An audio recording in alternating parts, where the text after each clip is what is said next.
Hai semua, welcome back to Saipu Channel Elvira Remaja Jawa. Jangan lupa subscribe yang banyak ya.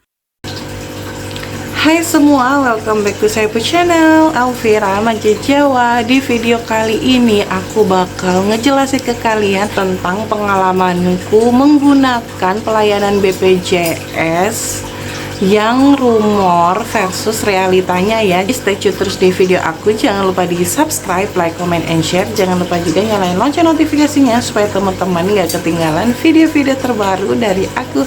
Stay tune terus ya. Seperti yang kita tahu, pelayanan BPJS di Indonesia sering mendapatkan kritik pedas dari masyarakat ya teman-teman. Jadi aku mau cerita tentang pengalamanku pakai BPJS. Yang pertama adalah selama ini aku tuh jarang banget pakai BPJS meskipun aku rutin membayar. Selama ini aku jarang pakai pelayanan BPJS karena alhamdulillahnya sih masih sehat terus ya guys. Tapi siapa sih yang mau sakit gitu loh. Tapi sebenarnya aku pakai pelayanan BPJS yang Vaskes ke-1 dan juga rutin membayar setiap bulan karena suamiku PNS, jadi otomatis tanggungan BPJS-nya dari istri dan juga anak-anakku masuk ke tanggungan suami yang seorang PNS ya gitu ya guys. Jadi aku rutin membayar BPJS setiap bulan, namun tidak rutin menggunakan BPJS di setiap bulan.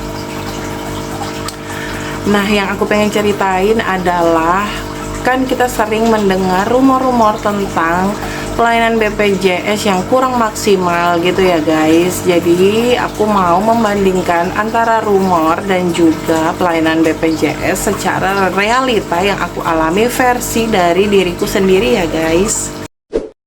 Oke, langsung aja ke rumor yang beredar ya. Rumor yang beredar tentang BPJS adalah yang pertama adalah BPJS pelayanannya lambat. Yang kedua, sering terjadi malpraktek apabila kita menggunakan pelayanan BPJS. Kemudian rumor yang ketiga adalah BPJS sering mengabaikan kondisi darurat dari seorang pasien. Dan yang kelima adalah BPJS sering tidak mengcover pada saat terjadi keadaan darurat gitu guys. Terus yang kelima adalah BPJS hanya memakan uang tapi tidak melaksanakan atau tidak memberikan pelayanan secara maksimal. Gitu rumor-rumor yang biasanya aku dengar di kalangan masyarakat atau di teman-teman sekitar aku ya guys. Sebelum ke pelayanan BPJS yang realitanya aku mau ceritain ke teman-teman, sebelumnya aku mau sharing dulu tentang pengalamanku non BPJS ya guys. Jadi ceritanya adalah pada saat aku mau melahirkan kedua anakku guys. Jadi sekarang aku kan domisilinya di Jayapura, Papua gitu ya guys. Nah, pada suatu kondisi pada saat itu beberapa tahun yang lalu aku hamil kemudian akan melahirkan secara sesar. Nah, kemudian beberapa kali aku mendengar tentang rumor-rumor BPJS dari teman-teman dan juga orang-orang terdekat bahwa pakai BPJS itu banyak negatifnya. Akhirnya aku putuskan untuk menggunakan non BPJS di Surabaya gitu ya guys. Jadi begitu aku sampai di Surabaya, di rumah sakit itu medisnya tanya ke aku gitu ya guys. Mereka tanya, ibu punya BPJS nggak? Terus aku bilang, aku punya BPJS mbak. Kalau pakai BPJS kira-kira bisa dapat potongan nggak? Kan aku gitu. Terus kemudian petugas medisnya ngambil kartu BPJS aku, kemudian dicek gitu loh. Terus akhirnya mereka bilang, oh ibu nggak bisa pakai BPJS karena posisi KTP-nya, domisilinya ada di Jayapura dan harusnya ibu membawa surat rujukan dari Jayapura untuk melakukan tindakan sesar di Surabaya seperti itu. Karena dari awal aku nggak ada rencana untuk mau pakai BPJS gitu, akhirnya aku putuskan untuk menggunakan non BPJS atau membayar secara umum. Nah, singkat cerita, 2 kali sesar aku pun mengeluarkan biaya yang cukup besar karena tanpa menggunakan BPJS, sekitar puluhan juta gitu loh guys. Nah, Dari situ memang dengan non BPJS jelas kita mendapat pelayanan yang baik, tidak dimarah-marahin, tidak dibentak-bentak dan lain sebagainya. Itu yang biasanya kita dengar dari orang-orang yang katanya menggunakan pelayanan BPJS gitu ya. Nah, kemudian aku selama ini membayar BPJS rutin. Apa ruginya kalau aku nggak menggunakan pelayanan dari BPJS itu gitu kan. Intinya kan kalau kita membayar, setidaknya kita juga bisa menggunakan jasa dari BPJS itu kan. Tapi kalaupun kita masih sehat-sehat aja dan belum memerlukan tindakan medis atau belum memerlukan pelayanan BPJS, setidaknya kita anggap aja itu adalah sedekah gitu ya guys. Tapi yang aku mau ceritakan di sini bukan tentang sedekah atau kemurahan hati kita untuk melakukan iuran BPJS tiap bulan tapi kita tidak menggunakannya, enggak gitu ya guys. Tapi di sini aku mau menceritakan pengalaman aku pada saat akhirnya aku juga menggunakan pelayanan BPJS gitu loh. Oke, dengan mindset yang tadi bahwa kita berpikir bahwa begini, kalau kita melakukan iuran setiap bulan tapi kita tidak menggunakan pelayanan BPJS-nya, betapa ruginya gitu ya guys. Dan pada kenyataannya ternyata kita manusia kan tidak selalunya sehat gitu loh guys. Minimal lah pasti batuk, pilek, radang, penyakit-penyakit ringan seperti itu. Akhirnya kan kalau kita sedang mengalami, kita juga butuh pelayanan medis. Dan pelayanan medis itu kan kalau misalnya ringan, kadang kan kalau di dokter umum, penyakit ringan, kalau kita ke dokter yang umum pasti kita juga akan mengeluarkan kocek juga, dan juga itu pasti lumayan gitu loh guys. Akhirnya aku berinisiatif karena punya kartu BPJS-nya itu dan rutin membayar, akhirnya aku mencoba pelayanan BPJS pertama kali di Vaskes pertama. Vaskes pertama aku itu kan Mas ya guys. Jadi karena aku tinggal di Jayapura, aku tinggal di Jayapura Selatan. Jadi Vaskes pertama aku itu ke Puskesmas Hamadi gitu ya guys. Jadi pertama kali aku menggunakan BPJS itu untuk sakit radang kalau nggak salah guys, sakit radang atau flu batuk gitu loh. Jadi aku ke situ, terus akhirnya prosedurnya adalah datang ke puskesmas pagi-pagi, kemudian mengambil nomor antrian dan juga mengantri tentunya ya guys. Setelah kita mengantri, nanti akan dipanggil sesuai nomor urut dan kita menyerahkan nomor urut dan juga kartu BPJS itu untuk didata gitu ya guys. Setelah didata, kalau sudah giliran panggilnya kita, nomor urutnya kita akan dipanggil, kemudian kita akan diperiksa tensi dan juga tinggi badan dan juga berat badan sama perawat.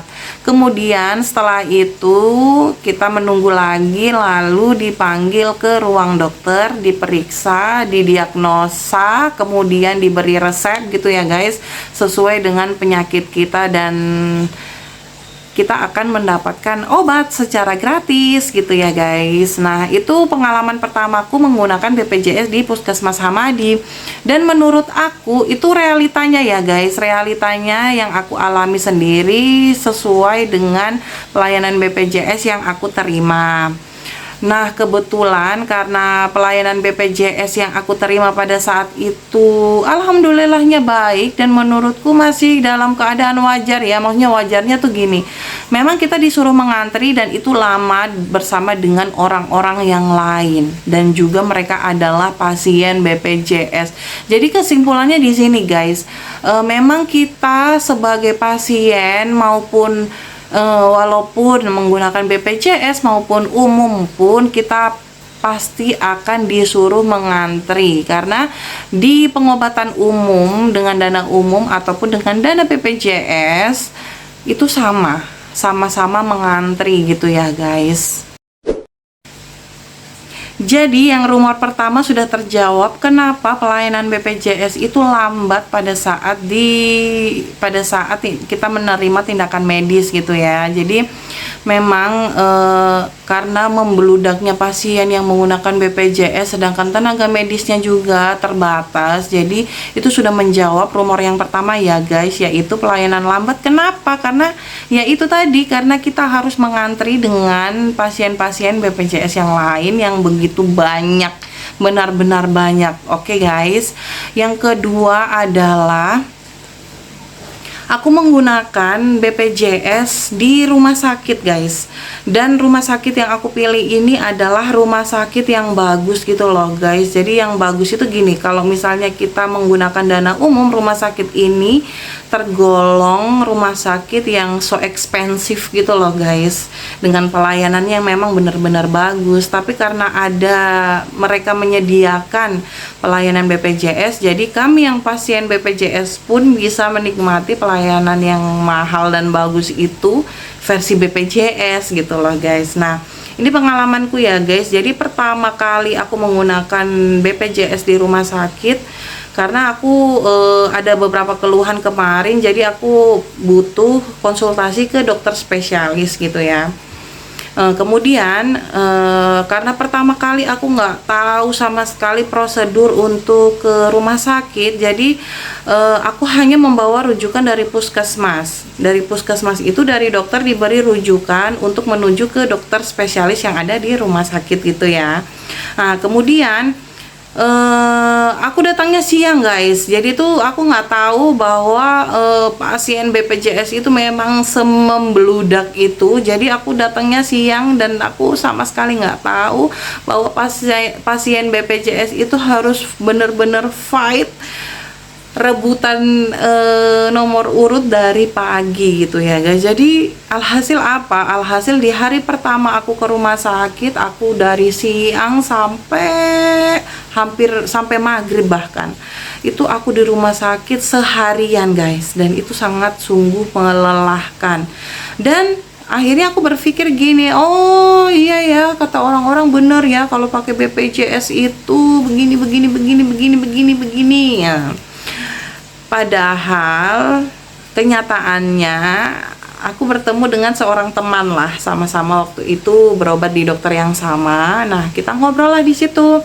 Kita ngobrol bahwa aku ceritalah pengalamanku yang kemarin, bahwa seharian di rumah sakit gitu kan. Dan ternyata dia ngasih informasi, dia bilang gini, oh salah, harusnya tuh datang dari pagi, datang dulu pagi ke rumah sakit, ngambil nomor urut, kalau bisa sepagi mungkin. Kemudian habis ambil nomor urut, ya udah pulang lagi dulu aja. Nanti kalau udah pelayanan mungkin jam 9, jam 10, jam 11 gitu baru datang untuk tensi, terus untuk ukur tinggi badan, untuk ditanya gejalanya gitu-gitu. Nah, terus akhirnya ya aku ikutilah sarannya, dan ternyata benar guys.